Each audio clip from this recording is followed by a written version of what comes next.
রাজনীতি বনাম প্রেমনীতি লেখনীতে মাহরিন তৃণ পর্ব সংখ্যা 53। রাত 8:30। বেডের ওপরে শুয়ে দুহাত পা ছড়িয়ে আপন মনে খেলা করছে রাজকন্যা। একা একাই হাসছে সে, আবার গুনগুন করে গাইছে। নিজালে ঠিক তার ভেতর পেরে ওঠা গা ঘেঁষে হেলান দিয়ে ফ্লোরে পা ছড়িয়ে বসে আছে সান্নিধ্য। কোলের ওপর তার ল্যাপটপ, দুহাত তার ব্যস্ত কিবোর্ড ক্রেচারে। মাঝে মাঝে ঘাড় ঘুরিয়ে তীক্ষ্ণ নজরে দেখছে তার মেয়েকে। একদম রেডি হয়ে বসে আছে সে। ঋণ সভা শেষ হলেই বের হবে তার কাজের উদ্দেশ্যে। বাহিরে পরনে তার সাদা কালো টি শার্ট, সঙ্গে কালো প্যান্ট। মুখভঙ্গি ঠান্ডা বেশ রয়েছে এখন পর্যন্ত। চলমান কাজের ফাঁকে ফাঁকে ফোন বেজে উঠছে। বেডসাইড ডেস্কের ওপর হাত বাড়িয়ে ফোনটা নিয়ে এক পলক স্ক্রিনে তাকায়। আসিফের ফোন। কোনো প্রকার কালক্ষেপ না করে সরাসরি রিসিভ করে কানে ধরে। অপাশ থেকে ভেসে আসে নির্জীব এক স্বর। পুরো 1.5 মিনিট সান্নিধ্য নীরব থেকে সব শুনে যায়। অপর পাশে ব্যক্তির কণ্ঠ। ঠান্ডা মুখরেখায় আগের চেয়ে কিঞ্চিৎ পরিবর্তন হয়ে আসে তার। কপাল খানিকটা ভাঁজ হয়ে আসলো। বিশেষ প্রতিক্রিয়া দেখা যায় না। কটকট গলায় বলে, লোকেশন বলো। আগ্রাবাদের স্ট্যান্ড রোড, পাশে দোতলা কাজী অফিস। সান্নিধ্য কান হতে ফোন নামিয়ে ল্যাপটপ বন্ধ করে উঠে পড়ে। ওয়ালেট, গাড়ির চাবি পকেটে নিয়ে তড়িঘড়ি করতে করতে সে ওয়াশরুমের কাছে গিয়ে দরজায় নক করে। বলুন, কতক্ষণ লাগবে তোমার? 10 মিনিট। সান্নিধ্য ঘাড় ঘুরিয়ে সময় দেখিয়ে। 10 মিনিট মানে অনেক লম্বা সময়। এতক্ষণ অপেক্ষা করা তার ধৈর্যশীল ব্যক্তির জন্য মোটেও সম্ভব না। স্বামীকাকে বাইরে নিয়ে গেলে কোনো সমস্যা হবে? এখন না, ঠান্ডা লেগে যাবে বাতাসে। গাড়িতে ঠান্ডা লাগবে না। কোথায় যাবেন? একটা দরকারে, তাড়াতাড়ি ফিরে আসবো। কেবিনের ডান পাশে ওর গরম জামা কাপড় আছে, ওইখান থেকে একটা সেট নিয়ে পরিয়ে দিন। বাম পাশের গুলো থেকে নিবেন না, ওগুলো পাতলা সব। সান্নিধ্য শেরিনের কথা মতো ক্যাবিনেট খুলে জামা হাতে নেয়। একসাথে মাঝে আসে আবার ফোন করেছে তার চাচু সেলিম সাহেব। তার বন্ধু আখতারুজ্জামান এমন বিস্ফোরণ চিত্র নিজ চোখে দেখেছে। পরপরে তাকে ইনফর্ম করেছে, চাচু একটু পর কথা বলছি, আমি নিজেই মাত্র জেনেছি। আমার মাথা হেড হয়ে যাচ্ছে। সান্নিধ্য, কিছু একটা করো। মান সম্মান আর রইল না। সান্নিধ্য ফোন কেটে দিলে স্বামিকাকে গরম জামা পরিয়ে দিয়ে অকপটে হাতে জামা পরানো হয়ে গেলেই প্যান্ট পরানোটা তার খেয়ালই আসে না। সানজি আবাসিক হোটেলে উপস্থিতি দিকটা বিকৃতিভাষক মিডিয়া উপস্থাপন করার ভাবনাটা তার মস্তিষ্ক জুড়ে বিচরণ ঘটছে। রাজকন্যাকে কোলে তুলে নিয়ে সে বেরিয়ে যায় গন্তব্যে। এদিকে রাজকন্যার ডাইপার পরাতেই তার মাস 4 ছুঁই ছুঁই বয়সে সঙ্গে সঙ্গে বাবার সাথে ফুপিমনির ঝামেলা মেটাতে হাজার হোক মাথা গরম মানুষের কন্যা সে। একটু এদিক সেদিক তো মেনে নিতেই হবে। দোতলা ভবনের করিডোর জুড়ে পায়চারি করছে সানজি। দৃষ্টি তার ব্যস্ত রাস্তা দিকে নিমজ্জিত। সাই সাই করে ছুটে চলা গাড়িগুলোর দিকে তাকিয়ে দাঁত দিয়ে নখ খুঁটছে। সদ্য বিবাহিত নারীর তাকমা গায়ে লেগে গিয়েছে। বিয়ে বিয়ে সুঘ্রাণ ছড়িয়েছে চারপাশ জুড়ে। মিশ্র প্রতিক্রিয়া। সে সমুদ্রের অথৈ জলে ডুব দিয়েছিল। ভাইয়ের ঠান্ডা মাথায় হ্যান্ডেল করতে হবে তার। কোনো প্রকার ঝুটঝামেলা সৃষ্টি করার সুযোগ দেওয়া যাবে না। এক্ষেত্রে একটু না হয় ইমোশনাল অতিরিক্তই প্রয়োগ করতে হবে। হাজার হোক ভাইরা তার চোখের মনি সহ্য করতে পারে না। তার সিদ্ধান্ত নিশ্চয়ই সম্মান করবে। কালো রঙের দুটো গাড়ি একসঙ্গে আওয়াজ তুলে এসে থমকায় পার্কিং লটে। সানজি করিডোর ভেদ করে সামনে দৃষ্টি রাখে। দুপাশে স্থির হয়ে যাওয়া দুটো গাড়ি থেকে নেমে আসে দুটো মানুষ। একজনের সঙ্গে আবার একটা আধগাম পুচকেও এসেছে। হালকা বেগুনি রঙে একটা জামা পরিহিত। বাবার কাঁধে মাথা রেখে আছে সে। বাবা সযত্নে মেয়েকে এক হাতে কোলে তুলে নিয়ে অপর পাশের গাড়ির দরজা খুলে নির্বিকার চিত্তে উঠে আসে। আসিফ ভাই এসে গিয়েছে। সানজি চিৎকার করে রুমে ঢুকে পড়ে। এদিকে কাজী সাহেব অন্য দুজনের বিয়ে পড়ানোর সময় এমন চিৎকারে যত সম্ভব কেঁপে ওঠে। বুকে ফু দিয়ে সে করুণ চোখে তাকায়। আজ তার অফিসে কি হয়ে যাচ্ছে সে নিজেও বুঝতে পারছে না। কিছু বলতেও পারছে না, না পারছে সবকিছু চুপচাপ শুনতে। যেহেতু শুনেছে পাত্রী এমপি সাহেবের বোন। আসিফ রিমন ঠিকঠাক হয়ে যে যার স্থান অবস্থায় নেয়। এদিকে বাদী সাক্ষী সব উধাও। আসিফ তাদের আগে পাঠিয়ে দিয়েছে কাজী অফিস হতে। যা কিছু হবে নিজে বুঝে নিবে। মামা কিংবা বন্ধু বান্ধবের সামনে তার লজ্জায় পড়তে চায় না আর। সারফাস আগে প্রবেশ করে সান্নিধ্য মাঝপথে পড়ে আটকায়। কিছু আমতা আমতা করে তাকে ঘিরে ধরেছে। এমপি সাহেব আচমকা এমন উপস্থিতি হয়তো তাদের কাম্য ছিল না। বিষময় নজরে তারা সবাই হ্যান্ডশেক করে এমপি সাহেবের সাথে, সেই সাথে নিজেকে সামান্য তুলে ধরে। সদ্য সে ঘটনা এমপি সাহেবের সাথে ঘটেছিল সেগুলোর জন্য দুঃখ প্রকাশ করে, কেউ ছবি তোলার জন্য আবদার করে। সান্নিধ্য মেয়েরা আছে সবিনয়ে না বলে দেয়, ভাইয়া। সারফাজ সামনে দাঁড়ানো, দুজন মানবীর দিকে তাকিয়ে চক্ষুষয় কিচিত। অতঃপর শক্ত গলায় বলে, ভয় করলো না? করেছিল। এত সহজ হয় কি করে? সানজি ভাইয়ের কড়া গলা শুনে ছলছল নয়নে তাকায়। নমুজ কণ্ঠে বলে, মনে হয় ঘাড়ে ভূত চেপেছিল ভাইয়া। আমার কি এত সাহস আছে বলো? খুব বড় হয়ে গিয়েছো, একা একা বিয়ে করে এখন ভূতের ঘাড়ে দোষ চাপাচ্ছ। ভাইয়া, ওরও দোষ নেই। আমি ওকে বিয়ে করার জন্য বলেছিলাম, সব দোষ আমার। কিন্তু কবুল তো আমিও বলেছি, তাহলে দোষ তো আমারও। দুজনেই দুটোকে ধরে কর্ণফুলী নদীতে নিয়ে ফেলে দিব, আয়। সানিদর আগমন হতেই নড়ে চড়ে যায় আসিফ, চোখ নামিয়ে নেয় সঙ্গে সঙ্গে। মাথা গরম লোক এসে গিয়েছে, এমন চুপ থাকলে হজম করে শ্রেয়। এদিকে কোমলতি কায়া ভাইয়ের রাগান্বিত ভাব দেখে নির্মলত লোচনে তাকিয়ে ঠোঁট উল্টে কান্না আসার মুহূর্তেই সে সান্নিধ্যর পানি এগিয়ে যায়, এমন করে যেন ঠান্ডা বিয়ের কারণ ব্যাখ্যা দিতে। কোলে থাকা রাজকন্যা ডাইপার তার তার চোখ কপাল ভাঁজ করে সঙ্গে সঙ্গে উবে যায় কান্না। ফিক করে হেসে দিয়ে উঠে বলে, হাই খোদা ভাইয়া, তুমি শাওমিকাকে ডাইপার পরিয়ে নিয়ে এসেছো? হাই হাই, তোর কি হুঁশ জ্ঞান নেই? সান্নিধ্য সানজির কথা শোনা মাত্র সঙ্গে সঙ্গে কোলে থাকা রাজকন্যার দিকে তাকায়। সাদা ডাইপার চোখে পড়তেই তার ভুরু কুঁচকে যায় আপনা আপনি। সে এই কাজ কখন করলো? সে তো ঠিকমতোই জামা প্যান্ট পরিয়েছিল, তার মনে আছে। এজন্যই তো বেশিক্ষণ হলো হালকা হালকা ভেজা অনুভব হচ্ছিল বাহুর ওপর। তার মানে লিক হয়ে গিয়েছে? হাসার কিছু নেই, ডাইপারও এক ধরনের পরিধানের বস্তু। তাই বলে এভাবে সরাসরি ভেতরে নিয়ে আসবি? এই দুই সময়ে সানজি হেসে কুল পায় না। ডাইপার পরনে রাজকন্যার দিকে যতবারই তাকাচ্ছে ততবারই খিলখিল করে হাসি ভেসে আসছে তার। অথচ উপস্থিত বাকি সব মানুষের মুখে কোনো হাসি নেই। তাদের কাছে বিষয়টা অস্বাভাবিক কিছু লাগছে না। এমপি সাহেবের মতো মানুষ যে এতটুকু ঘরোয়া স্বভাব এনেছে মাঝে, এটাই তো অনেক বড় কিছু। ধমক দিব না, লাফিয়ে লাফিয়ে বিয়ে করার সাহস পাস কই তুই? বিয়ের সাহস হয়ে গিয়েছে তাই না? হোলি শহর থেকে আগ্রাবাদে চলে এসেছিস। সান্নিধ্যের ধমকে সানজির হাসি কমে যায়, মুখখানায় ফাটা বেলুনের মতো চুপসে যায় মুহূর্তেই। নিচে কণ্ঠ করে তাকায় ভাইয়ের মুখের দিকে। বিয়ে করার সিদ্ধান্ত নিলি কিভাবে? লোভে পড়ে? কিসের লোভ? সানজি ছোট করে আসিফের গলার দিকে তাকিয়ে বলে, আসিফ ভাই আমাকে লোভ দেখিয়েছে। সে বলেছে বিশুদ্ধ ভালোবাসা সম্মান দিবে, আজীবন থাকবে এই মেয়াদকাল। আমি কোনোদিন এগুলোর লোভে পড়তে চাইনি, কিন্তু আজ পরে লোভে পড়ে বিয়েতে রাজি হয়েছি। আর এমনকি কন্ট্রোভার্সি হতেও শুরু হয়ে গিয়েছিল, যাতে করে সব বই প্রশ্নবিদ্ধ করতে না পারে। এই জন্যেই একটু ভালো সলিউশন, তাই না? আমার দিক ভেবে তুই প্রবলেম সলভ করার জন্য চাপে পড়ে এসব ডিসিশন নিবি, আর সেটাই আমি সাপোর্ট করব কখনো? তুই ভাবলি কি করে? সেসব ফেক নিউজ, কনজারভেটিভ মিডিয়া সামলানো আমার জন্য খুব একটা কঠিন কিছু না। এগুলোর জন্য আমি নিজেই যথেষ্ট। চাপে পড়ে কাহিনী নিজে ইচ্ছে করেছিস। ভাইয়ের সামনে স্বীকার কর। সান্নিধ্য হঠাৎ এমন ক্রোধান্বিত রূপ দেখে সঞ্জি গলা ভার হয়ে ওঠে। একটুখানি আগের হাসি মুখ এখন কান্নায় নিমজ্জিত। ফোপানো সুরে শারাফাজের দিকে তাকিয়ে বলে, আমি স্বচ্ছায় সজ্ঞানে আসিফ ভাইকে বিয়ে করেছি ভাইয়া। শারাফাজ বোনের চোখের পানির দিকে তাকিয়ে দীর্ঘ শ্বাস ফেলে।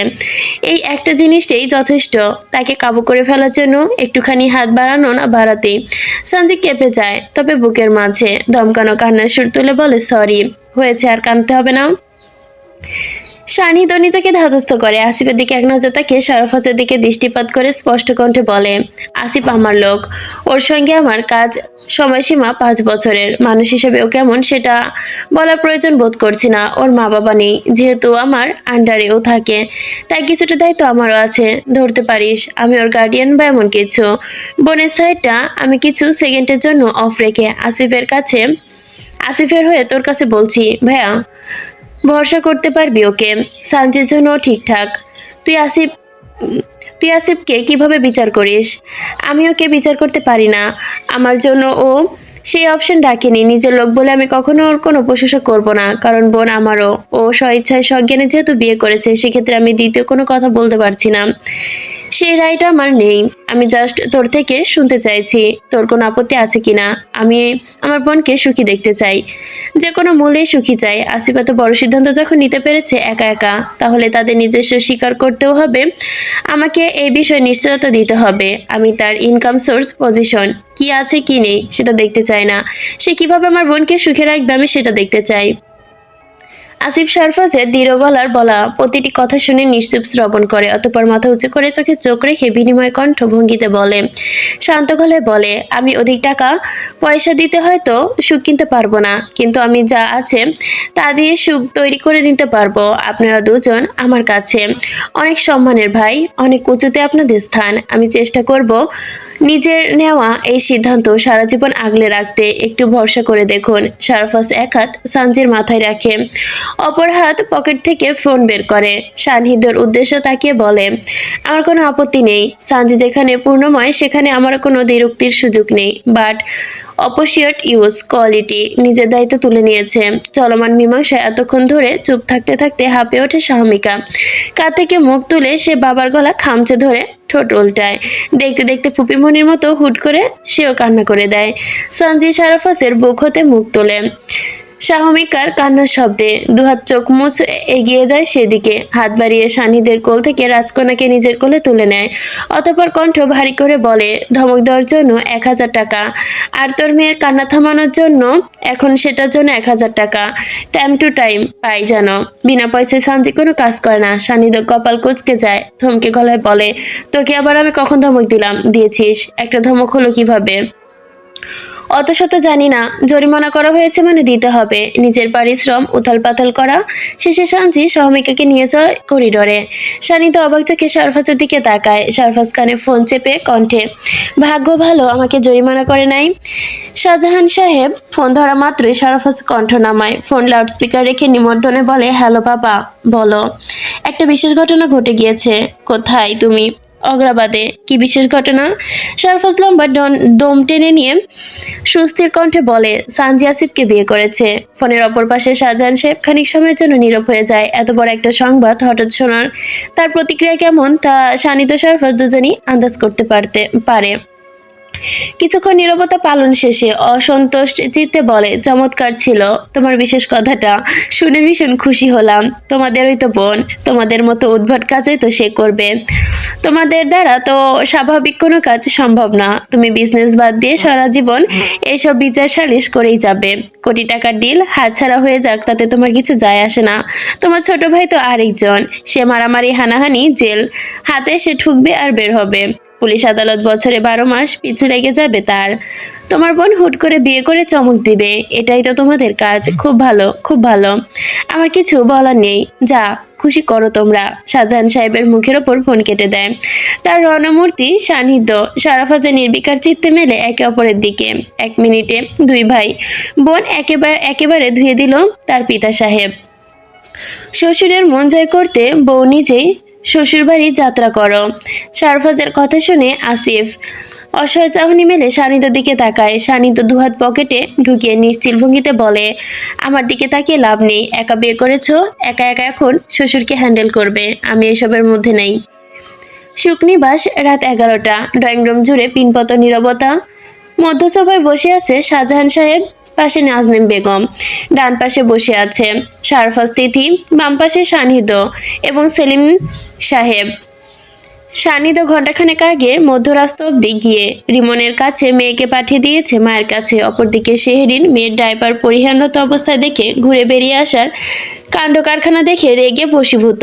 নেতা সাহেবকে ফোন করে একচট বকাবকিও করে ফেলেছে। এর মাঝে নেতা সাহেব চুপচাপ বইয়ের ঝাড়ি হজম করেছে। যতই হোক ভুলটা তো তারই। তোমার বিয়ে করার এত ইচ্ছে, আগে জানাওনি কেন আমাদের? আগে ইচ্ছে করেনি বাবা। 5 ঘন্টা আগে ইচ্ছে ঘটে গেছে ঘাড়ে চাপে 5 ঘন্টা আগে ইচ্ছে ঘাড়ে চেপে বসেছিল। এত বড় সাহস হলো কি করে তোমার? বাবা মা পরোয়া করো না, সরাসরি নিজে বিয়ের ইচ্ছা হলো আর বিয়ে করে নিলে। আর আসিফ তুমি শানিদেরা তো কাছের একজন হয়েও তোমার দ্বারা এ কাজ নির্বোধ মনে হচ্ছে না নিজেকে? আসিফ মাথা নিচু করে হাতের পৃষ্ঠ হাত ভাঁজ করে, আমি সঞ্জিকে ভালোবাসি আঙ্কেল, তাই বলে হোটেলে নিয়ে যাবে? এটা কি তোমার রুচি? এই শিক্ষা আমি হোটেলে নিয়ে যাইনি। এই ছেলে মিথ্যা কথা বলবে না। আমার বন্ধু আক্তার নিজে তোমাকে দেখেছে। ছি ছি, লজ্জায় আমি মুখ দেখাতে পারছি না। আমাদের খান বাড়িতে এভাবে চুলকানি মাখালে কিভাবে আমি ভাবতেই পারছি না। মুখ দেখাতে না পারলে মুখোশ পরে থাকতে পারো চাচু। সানিদের কথায় সেলিম সাহেব কপাল ভাঁজ করলেন।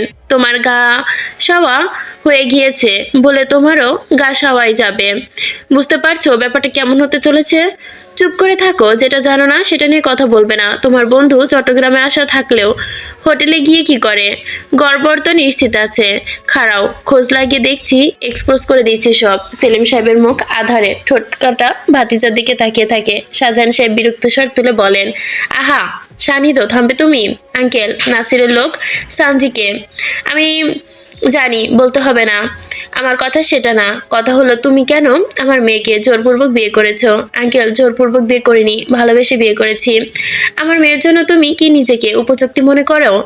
আমি তো তোমাকে আমার মেয়ে আমি তো আমার মেয়েকে আরো বড় পজিশনে বিয়ে দিতাম। বাবার কথা শুনে সানজি চোখ তুলে তাকায় তার দিকে, নিজের ভয় ভীতি কাটিয়ে গলায় নিরেট করে, বড় পজিশন, অধিক টাকা কড়ির মধ্যে তো এত এত থাকলাম বাবা, ভালোবাসার মতো মূল্যবান বস্তু তাহলে পেলাম বা কই?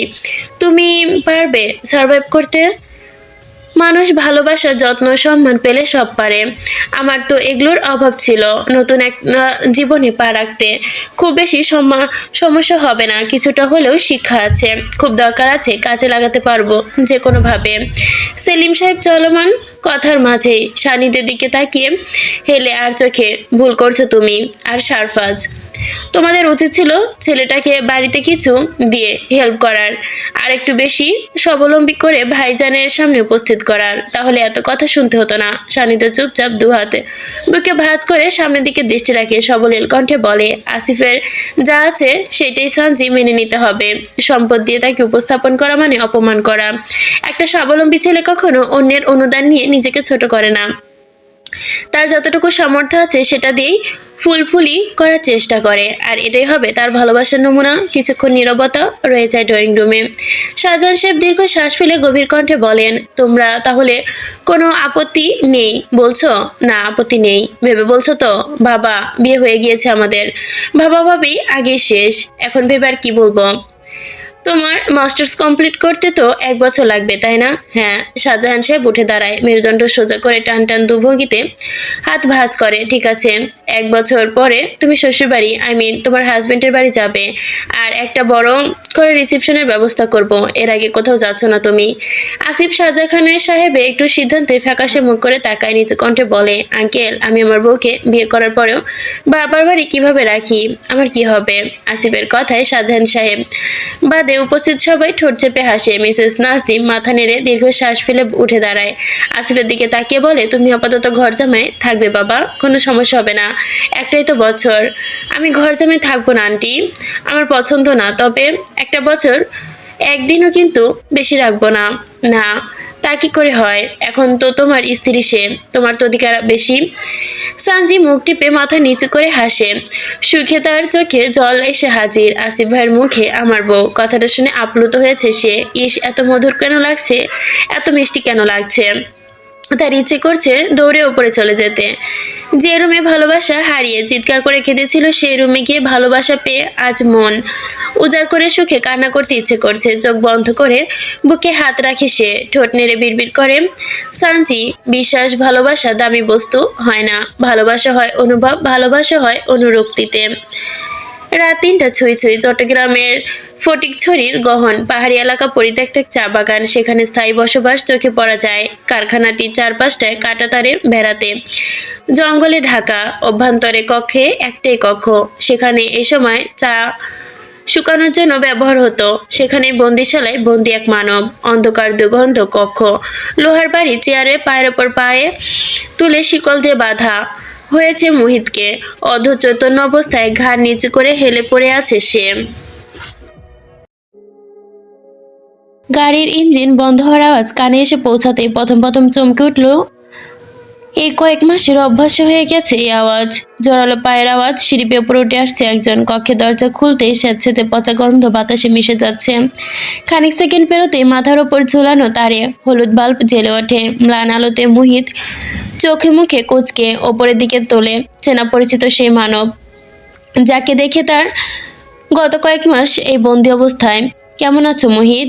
আজ একটা বিশেষ কাজ করে ফেলেছি, শুনবে? মুহিতের গলা শুকনো, কথা বের হয় না। নির্বিশেষ চাহনি তাকিয়ে আছে আসিফের দিকে। আসিফ তাদের মাঝে কয়েক ফুটের দূরত্ব গুছিয়ে আরো একটু সামনে এসে দাঁড়ায়। লোহার চেয়ারে দু হাতে হাতল রেখে খানিকটা ঝুঁকে মুহিতের মুখের ওপরে, ঠোঁটের কোণে বক্র হাসি ঝুলিয়ে ঠান্ডা শীতল কণ্ঠে, সানজি এখন থেকে আমার ওয়াইফ।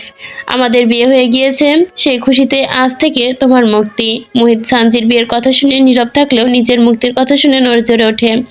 মুখরেখা উজ্জ্বল হয় মুহূর্তে। আর কত মাস হলো এই নরকতুল্য জায়গায় পচে মরছে। আর কিছুদিন হলে নিশ্চিত মরে যেত, অথচ তার হওয়ার কথা ছিল কোথাও। তার সেই এতগুলো মাস কাটিয়েছে কোথায়? সিঙ্গাপুরে যাওয়া হয়নি তার। সানজিকে ধোকা দিয়ে সে শাহ আমানত আন্তর্জাতিক বিমানবন্দরে পৌঁছাতেই আসিফের হাতে বন্দী হয়ে যায়। তারপর হতে গোদাম ঘরে একেবারে তার কোনো খোঁজ মেলে না, কোনো ছায়াও না, একেবারে নিখোঁজ। সবাই জানে সে সিঙ্গাপুরে আছে, কিন্তু সিঙ্গাপুর তো দূরের কথা, এয়ারপোর্ট অব্দি পুরোপুরি পৌঁছাতে পারেনি। তোমার আজ মুক্তি দিবস, আমার কাজ শেষ, কিন্তু শাহিদ শাহজাহান খানের কবলে পড়লে কি হবে সেটা তুমি জানো। এর কোনো দায়ভার আমার কাছে নেই। আমি আমার ভালোবাসাকে পেয়ে গিয়েছি, আমার হিসাব মিটমাট। আসিফ পকেট হতে একটা ছোট্ট চাবি রিং বের করে, নিচু হয়ে প্রথমে পায়ের শিকলে, অতঃপর হাতের শিকল খুলে দেয়। কংক্রিটের সাথে লাগানো লোহার বেল্ট খুলতে খুলতে সে মুহিতকে স্তব্ধ রূপে দেখে মুচকে হাসে। বাস আমার কপালে আছে। এমপি সাহেবকে আমি বলেছি তুমি সিঙ্গাপুরে আছো, মিথ্যা বলেছি আর কি। সে তোমার গলা কাটার নির্দেশ দিয়ে রেখেছে, বলেছে দেখা মাত্রই নিঃশেষ করে দিতে। কিন্তু আমি এক্ষেত্রে একটু স্বার্থপর হয়েছি, কারণ তুই যদি তোমার আসল রূপটা না দেখাতে আমি কখনই সঞ্জিকে পেতাম না। But thank you so much. তুমি একদম রাইট টাইমে তোমার মুখোশ উন্মোচন করেছো। এর জন্য একটু হলেও তোমার প্রতি আমার কৃতজ্ঞতা স্বীকার করতে হয়। তাই তোমাকে কোনো প্রকার শারীরিক টর্চার ছাড়াই বের করে দিলাম। আমি এমপি সাহেবের থেকে ক্ষমা চেয়ে নিব এ কারণে, কিন্তু ভবিষ্যতে কখনো কোনোভাবে যদি তোমার ছায়া আমাদের মাঝে পড়ে, তাহলে তোমার গলা কেটে আমি বানে জলে ভাসিয়ে দিব। একদম ডিরেক্ট গলা কেটে ফেলবো, কেমন? মুহিত নিশ্চুপ হয়ে সমস্ত কথাগুলো শ্রবণ করে, সামান্য মাথা নাড়িয়ে সায় জানায়। আসিফ তার শরীর হতে সমস্ত শিকল সরিয়ে দেয়, কোমর হতে একটানে শিকল খুলে ফেলে দেয়। নিচে যাও, আমার লোকেরা তোমাকে তোমার বাসায় নামিয়ে দিয়ে আসবে।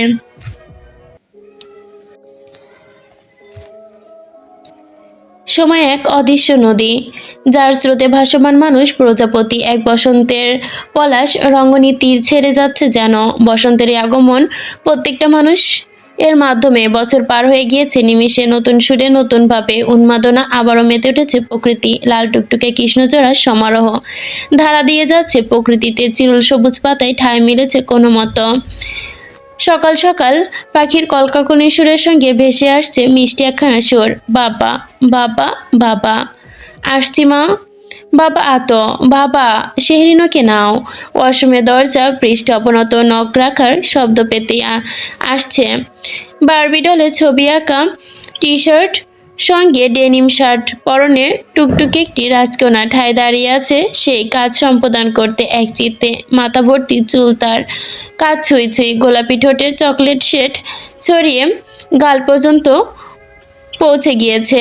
এক হাতে প্যাকেনের একটা স্লাইড, অন্য হাসতে সে ওয়াশরুমের দরজা খোলার জন্য হতদন্তিত।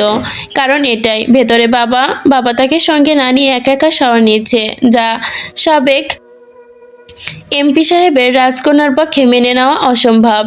সময়ের সঙ্গে সঙ্গে জোরালো পাল্লায় সৌমিকে এসে পৌঁছেছে 1 বছর 7 মাস বয়সে। হাজারো অধূলি মাঝে এসে স্পষ্ট বাবা মা শব্দটা উচ্চারণ করতে শিখেছে। হামাগুড়ি দিয়ে হাঁটু ছুঁয়েছে, অনেক কাটা ছিঁড়ার দাগ। মা আসো, বাবা এখনই আসবে তো। বাবা আতো, বাবা তুমি কি করছো এগুলো?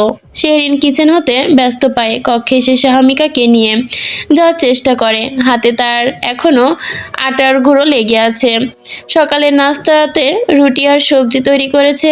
একটু পরে নেতা সাহেব বের হবে তার কাছে, তাই তাড়াহুড়া লেগেছে বেশ। হাত দিয়ে টুকটাক খাওয়া শিখেছে তার মেয়েকে বসিয়ে ব্রেকফাস্ট করাতে, কিন্তু সে খাওয়া বাদ দিয়ে সব ছড়িয়ে ছিটিয়ে এসেছে বাবাকে ডাকতে। ড্রয়িং রুমের সোফা জুড়ে চকলেট সেট ঠেলে একাকার করেছে এই মেয়ে। আজ শেফালি এসে আর রক্ষা নেই, মা মেয়ে দুজনকেই ঝাড়ি দিবে আচ্ছা করে। আসো তুমি, বলছি তো বাবা আসবে এক্ষুনি। না, ছোট ভূতুকে ডাক দিব। শেরিনের মুখে ছোট ভূতুর নাম শুনে রাজকন্যা একটু দমে যায়, পিটপুট চোখে মায়ের দিকে তাকায়। এর মাঝেই আবারও ছোট ভূতুকে ডাকার কি প্রয়োজন? সে তো ভয় পায় তাকে দেখে। ভূতু চোখ গোল গোল করে আসে সে, আঙুল তুলে জানালার দিকে তাক করে। অধুলে সেই যে ভূত দেখার জন্য চেষ্টা করে মাকে। শেরিন মেয়ের ভিতর রূপ দেখে কোনো মতে এক হাতে কলি তুলে নিয়ে সরাসরি বের হয় কক্ষ হতে। অনেক কাজ পড়ে রয়েছে তার, আজকে ভার্সিটি অফ, সমস্ত কাজ গুছিয়ে নিতে হবে। স্বামিকার কাপড় চাপড়গুলো সব এলোমেলো হয়ে আছে কাভার জুড়ে, সেগুলো ভাঁজ করতে হবে। আগত 7 দিনের মধ্যে তারা মিল দিতে হবে। ফুসরত নেই কোনো কিছুর। খাবার শেষ করছো না কেন মা? ক্ষুধা পায়নি তোমার? সহমিকা ফিডিং চেয়ারে বসিয়ে দিতে হাতে হাতে কেকের স্লাইড দিয়ে ছোট ছোট পিস করে রিমুভেল টেতে করে দিয়েছে শেহরিন। সঙ্গে ঝটপট কিচেন হতে কিছু স্ট্রবেরি স্লাইড যোগ করে দিল। টিস্যু দিয়ে গালে লেগে থাকা চকলেট সেট মুছে দিল। মিষ্টি একটা চুমু দিয়ে বলে উঠল, সবটা খাবে কিন্তু। শেহরিন নিজের দৃষ্টি সীমার মধ্যে মেয়েকে রেখে ফের চলে যায় কিচেনে। নাস্তা রেডি করার কাজে লেগে পড়ে আবারও। ঘড়ির কাঁটা চলেছে, দিনরাত কম্পিটিশন চলে তার। তার এই কম্পিটিশন কেউ কাউকে এক চুল ছাড় দিতে নারাজ। এই অবুঝ অপটুক অদক্ষ মেয়েটা এখন গোটা একটা সংসারের রানী, পুরো দরস্ত গৃহিণী হয়ে উঠেছে সে। 3য় বর্ষের সেমিস্টার চলছে, পড়াশোনা এগোচ্ছে মোটামুটি গতিতে। 2য় বর্ষের ফাইনালের ফলাফল এক্সপেকটেশনের চেয়েও ভালোই এসেছে তার। নিজের ক্লান্তি পরিশ্রম থাকলে নবজাতক মেয়ে হিসেবে সিজি 3.5 তোলা সম্ভব ছিল না। এর পেছনে সম্পূর্ণ ক্রেডিট নেতা সাহেবের। কি করেনি সে? সারাদিন ব্যস্ততা শেষে হাজারো ক্লান্তির মাঝে রাজ্যকে মেয়েকে কোলে রেখে শেরিনকে পড়ার সুযোগ করে দিয়েছে। সকালে নাস্তা ডিনার সেই করে দিয়েছে। মেয়ের অর্ধাঙ্গিনীর কোনো প্রকার সমস্যা হতে দেয়নি। সুখনিবাসে তাদের ফেরার কথা থাকলেও সাহামিকার কারণে তা হয়ে উঠছে না। ভার্সিটি একদম কাছাকাছি থাকায় শেরিন ক্লাসের ফাঁকে ফাঁকে ব্রেক টাইমে ছুটে আসে বাসায়, এসে সাহামিকাকে খাওয়ায়, মাঝে মাঝে ঘুম পাড়ায়। রাজকন্যার খাবারের প্রতি তীব্র অনীহা। শেফালির মতো ছটপটে স্বভাবের মেয়েও হার মেনে যায় একে খাওয়াতে। বাবা! সানিধ্য তাওয়ালে দিয়ে মুখ মুছতে মুছতে কক্ষে থেকে বের হতেই স্বামীকে চিৎকার করে ওঠে, দুহাতে ডানা মেলে ধরে বাবার কোলে যেতে ঝাপটে। অথচ মামুনি যে খাবার দিয়েছে সেটাতে তার খেয়ালই নেই। হাতের মুঠো পাকিয়ে চেপে রেখেছে সব। সানিধ্য মেয়ের কাছে এসে হাঁটু ভাঁজ করে বসে পড়ে। ঠান্ডা শীতল মুখে রেখায় মৃদু গালে চুমু এঁটে বসে। একটু ওয়েট মা, রেডি হয়ে আসি। স্বামীকা বাবার কথা বোঝে কি না বোঝে, সে এক নাগার বাবা বাবা ডাকে অস্থির। হাতের নখ স্ট্রবেরিতে বসিয়ে রং ছড়িয়েছে সে, কিন্তু রঙে মাখা 2 হাত উঁচু করে বাবার কোলে যেতে অস্থির হয়ে উঠেছে। আপনি রেডি না হয়ে আগে ওর সামনে এসেছেন কেন? এই মেয়ে কি এখন থামবে? যান, তাড়াতাড়ি রেডি হয়ে আসুন। তুমি ওর হাত পরিষ্কার করে দাও, আমি ওকে কোলে নিয়ে যাচ্ছি। শেহরিন ডাইনিং এর সমস্ত নাস্তা গুছিয়ে হাত ঝেড়ে বাবা মেয়ের সামনে এসে দাঁড়ায়। কপাল কুঁচকে 2 হাত কোমরে রেখে ঝাঁঝালো কণ্ঠে বলে, মেয়ের অবস্থা দেখেছেন? এই অবস্থায় কোলে নিলে আবার সহ নিতে চান? আমার সময় নেই নেতা সাহেব আপনাদের কারসাজি দেখার। কিন্তু ও কিন্তু কিছু খাচ্ছে না, আবার ঘন্টা ধরে তাকে এখন খাওয়াতে হবে। আপনি তাড়াতাড়ি নিজের কাজ করুন, আমাকেও করতে দিন। সানিধ্য তার নেত্রী সাহেবের করা বার্তায় মেয়েকে ডাক উপেক্ষা করে উঠে দাঁড়ায়। সময় তো তারও নেই, একেবারেই নেই। আসলে নির্বাচন উপলক্ষে তার আসমান সম কাজ তালিকায় যুক্ত হয়েছে। এর মাঝে আবার সমালোচনায় নানান রাজনৈতিক মারপ্যাচ, সম্প্রীতি দলীয় তিক্ত বৈঠক, সবকিছুর ইস্তেকফা ঘোষণা। অস্থিতিশীল পরিবেশের মাঝেও ঘরে বাইরে প্রখর নজরদারি এমপি সাহেবের। পার হয়েছে ভীষণ ব্যস্ত সময়। এক্ষুনি আসছি। সানিধ্য কক্ষ যেতে শেমিকা ঠোঁট উল্টে শুরু করে কান্না। এত কষ্ট যে তার মেনে নিতে পারছে না। বাবা কাছে এসে কোলে নিল না, আবার চলে গেল। তার মানে কি বাবা তাকে ভালোবাসে না? এত অনাচার এই ছোট্ট মানুষটা সইবে কি করে? মেয়ের চিৎকারের সুরে কান্নায় শেহরিন ফের কোলে তুলে নেয় তাকে। এটা ওটা বোঝাতে বোঝাতে নিয়ে যায় ডাইনিং এর কাছে। কান্নায় লালচে আভা ফুটে উঠেছে ফর্সা মুখে। সান্নিধ্য হাত দিয়ে ইশারা করে দেখায় বাবার কাছে নিয়ে যেতে। এত কষ্ট করে জন্ম দিলাম আমি, বমি পটি সব পরিষ্কার করি আমি, অথচ বাবা ছাড়া আপনার প্রাণ বাঁচে না কেন? মামুনি না হলেও দেখছি চল যাবে আপনার। মেয়েকে কোনো মতে কান্না থামিয়ে কোলে রেখে নাস্তা সার্ভ করে শেহরিন। এর মাঝে তাড়াতাড়ি তৈরি হয় সান্নিধ্য। ভেজা চুলের মাঝে এখনো জল চিকচিক করছে। মেটাল ফরেস্ট শার্ট, সাথে ক্রিম প্যান্ট ফোল্ড করা। এত বাবা ভক্ত হলে তো মুশকিল। আপনার মেয়েকে সামলানো দিন দিন কঠিন হয়ে যাচ্ছে নেতা সাহেব। এখন এরকম করে বড় হলে কি করবে? সান্নিধ্য মেয়েকে নিয়ে চেয়ার টেনে বসে। নিজের প্লেটে দুটো রুটি তুলে নেয়। নিতে নিতে শান্ত কণ্ঠে বলে, ভাবছি মেয়েকে ভবিষ্যতে রাজনীতিতে যুক্ত করব। আমি শিওর সে তার বাবার পেশাকে নির্দ্বিধায় গ্রহণ করে নিবে। মেয়ের মাকে তো পারলাম না পলিটিক্সের প্রতি ভালোবাসা আনতে, এখন যদি মেয়েই আমার ভরসা। আপনার সাহস দেখে আমি অবাক হয়ে যাচ্ছি। কত দূর ভেবে ফেলেছেন আপনি? হ্যাঁ, নিজে তো রাজনীতির কবলে আল্টারমেটাম ঝালিয়ে দিয়েছেন, আবার মেয়েকে টানছেন যদি স্বামীকে নিচে হাত হতে চুজ করে।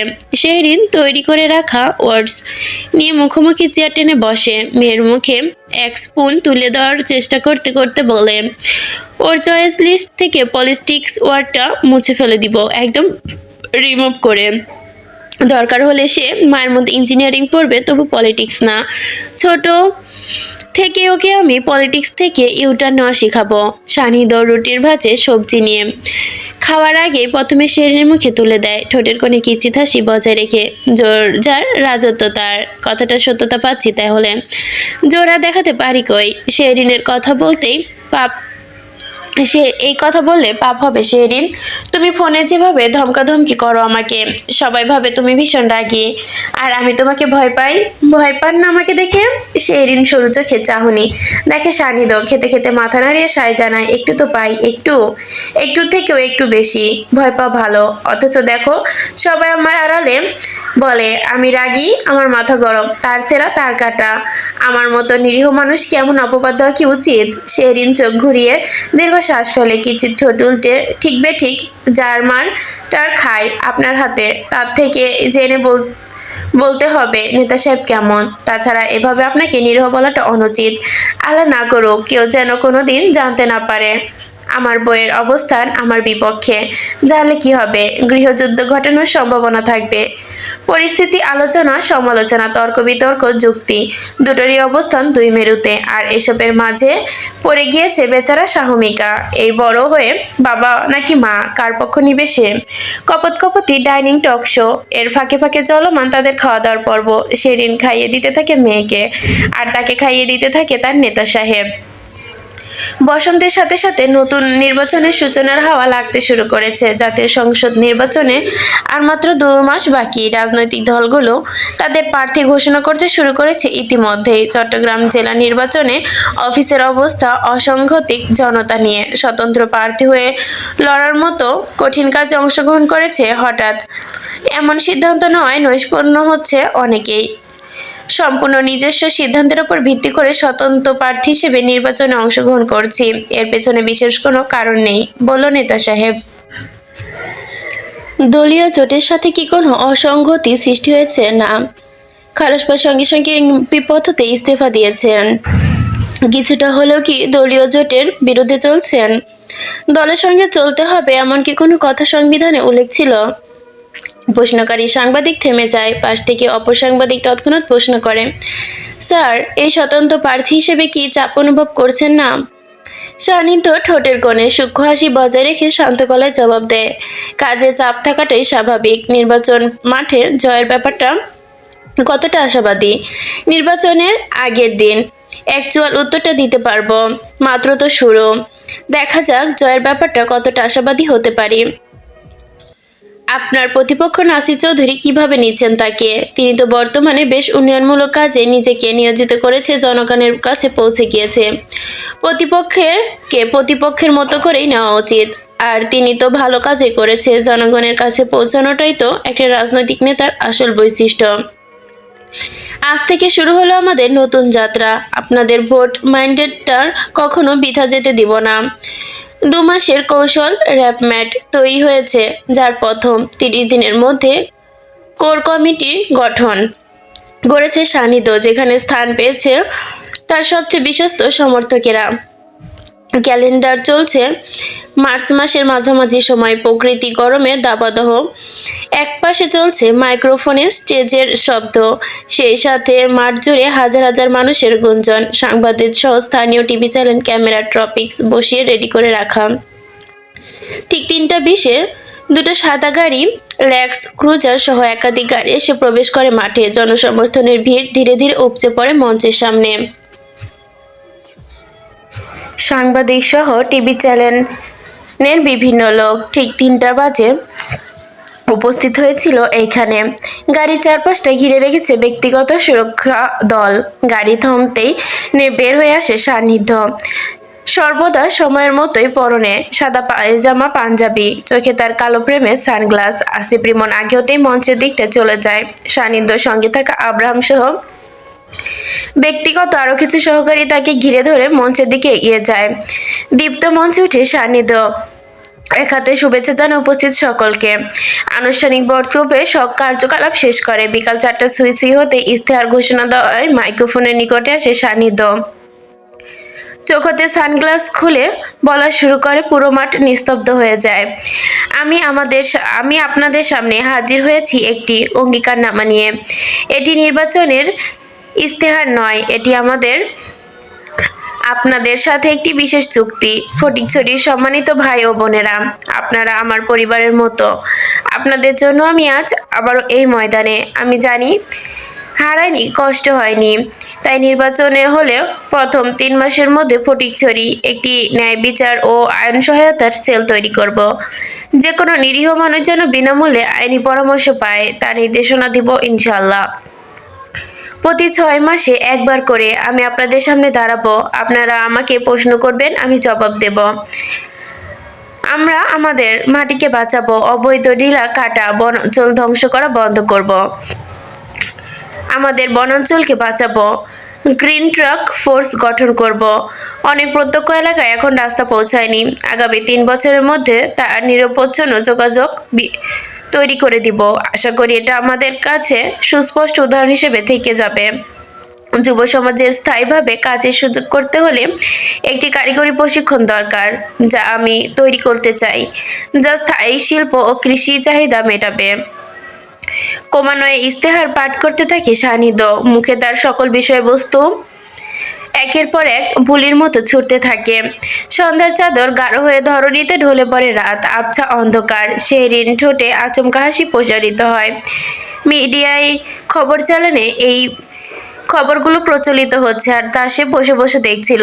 বিয়ের আগে প্রথম নেতা সাহেবের সাথে দ্বৈরত্ব ছিল তার এমপি সাহেবকে টিভিতে দেখে এখন এসে চোখে হারাচ্ছে। চোখ মুখ খিচে, খোঁচা খোঁচা দাড়ি, বিবর্ষ চেহারাটা দেখে চলেছে।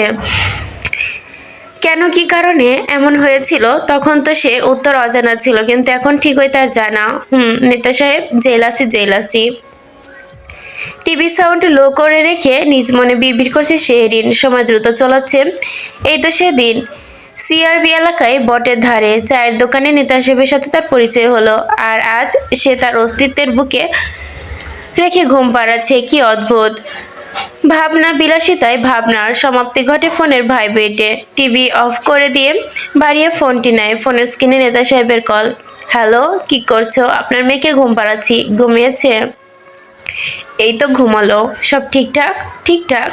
লেট হবে ফিরতে? একটু হবে। তুমি টাইমলি ডিনার করে নিও, দেখা যাবে। চলন্ত গাড়ির পথে সান্নিধ্য খানে ফোন চেপে ক্ষীণ হাসে। সে জানে যত রাতই হোক না কেন তার নেত্রী সাহেবা তার বাসায় পৌঁছানোর আগ অব্দি ডিনার করবে না, হোক রাত 1:30 কিংবা 2:30। সে খাইয়ে দিবে, অতঃপর সে খাবে। আচ্ছা, আমি তাড়াতাড়ি ফেরার চেষ্টা করব। আচ্ছা, অপেক্ষায় থাকবো।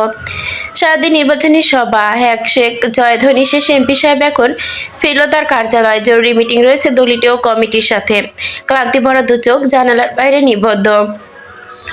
গাড়ি ছুটেছে ঢাকা চট্টগ্রাম হাইওয়ে ধরে। দুধারে সলিড লাইটগুলো ঝলকানি ছুরির মতো কেটে যাচ্ছে অন্ধকার। হঠাৎ করে চোখ আটকে যায় অদূরে ইমার্জেন্সি লেনে দাঁড় করানো একটি গাড়ি, যার পাশে দাঁড়িয়ে হুডের ওপর ভর দিয়ে সিগারেট টানছে এক মানব। মুহূর্তেই সান্নিধ্যের মুখরেখায় বিস্তার পরিবর্তন আসে, ক্লান্তিতে মুখরেখায় ইস্পাতের ন্যায় দৃঢ় হয়। রিমন, স্পিড বাড়াও। স্যার প্লিজ, এই সময় কিছু একটা দরকার নেই, স্পিড বাড়াও। স্যার। সান্নিধ্য নির্বিকার চেয়ে রিমনের কে সরিয়ে দিয়ে নিজে ড্রাইভিং সিটে বসে পড়ল। দৃঢ় হাতে স্টিয়ারিং ঘোরাতে ঘোরাতে গাড়ির গর্জন তুলে ছুটে চলে দাঁড়ানো সেই গাড়ির দিকে। নিজেকে ব্যালেন্সে রেখো। গতি ঘটায় 100 কিলোমিটারেরও বেশি। দূরে ক্রমে আসছে 50 গজ, 30 গজ, 10 গজ করে। লিয়াকত কিছু আঁচ করার আগেই প্রচণ্ড ধাতব শব্দ মুখরিত চারপাশটা। সান্নিধ্য ঘাড় লিয়াকতের গাড়ির পেছনের দিকে একবার আঘাত করে, সঙ্গে সঙ্গে কাঁচ ভেঙে গুঁড়ো গুঁড়ো হয়ে গেছে। সামনের দিকে ঝাঁকুনি দিয়ে এক লোকমাই তার জায়গা থেকে সরে গেছে। প্রয়োজনীয় ব্যালেন্স ধরে না রাখতে পারার কারণে সোজাসুজি পড়ে গিয়ে খাদে।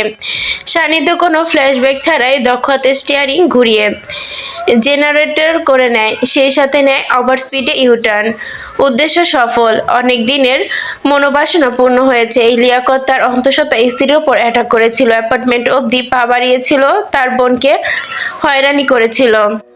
আর সে তো এত সহজে ছেড়ে দেওয়ার মানুষ না। কিন্তু লিয়াকত এর রোষও নাই। এর মাঝে সান্নিধ্যর ভাগ্য হাসে ভয়ঙ্কর এক হাসিতে। উল্টো লেন থেকে তার মতো স্পিডে সামনে এসে পড়ে ট্রাক, যার হেডলাইটের হাইবিমে নেতা সাহেবের চোখ ঝলসে ওঠে। এত উজ্জ্বল আলো হাইওয়ের মাঝে ব্যবহার করা আইনত নিষিদ্ধ, কিন্তু ট্রাক ড্রাইভার যত সম্ভবত অজ্ঞত এই বিষয়ে। সান্নিধ্য তৎক্ষণাৎ ব্রেক কষার চেষ্টা করে, কিন্তু অতিরিক্ত আলোর কারণে সে সামঞ্জস্য করতে পারে না। দেরি হয়ে যায়, সেই সাথে থমকে যায় মুহূর্তের মাঝেই। মুখোমুখি সংঘর্ষ। সান্নিধ্যর গাড়ি উল্টে ছিটকে পড়ে রাস্তার ধারে ধাতব রেলিংয়ে। ধাক্কা খেয়ে থেমে যায়। সামনের অংশ সম্পূর্ণ বিকৃত হয়, কালো ধোঁয়ার কুণ্ডলী পাকে উঠতে শুরু করে। অন্যদিকে মালবাহী ট্রাক নিয়ন্ত্রণ হারিয়ে পাশের লেনের দিকে ঠেলে যায়। লোড করা সমস্ত মালপত্র রাস্তায় ছড়িয়ে পড়ে, একাকার হয়ে পড়ে। রাতের অন্ধকার হুট করে ব্যস্ত হয়ে নিস্তব্ধতায় ভরে ওঠে। দুর্ঘটনায় ভাঙা লোহা কাঁচ আর জমাট বাঁধা রক্তের এক করুণ প্রকৃতি ছেয়ে যায় চারপাশটা। দূর হতে আসন্ন গাড়িগুলোর হর্নের করুণ সুর ভেসে আসে। পাসিং হওয়া গাড়িগুলো একে একে থেমে যায়। শুরু করে অনাকাঙ্ক্ষিত সেই দুর্ঘটনায় তরল রক্তে ভেসে যাওয়া পিচঢালা রাস্তা, গাড়ির চাকা সঙ্গে তাল মিলিয়ে থিতু হতে থাকা জীবনের গতিরেখা।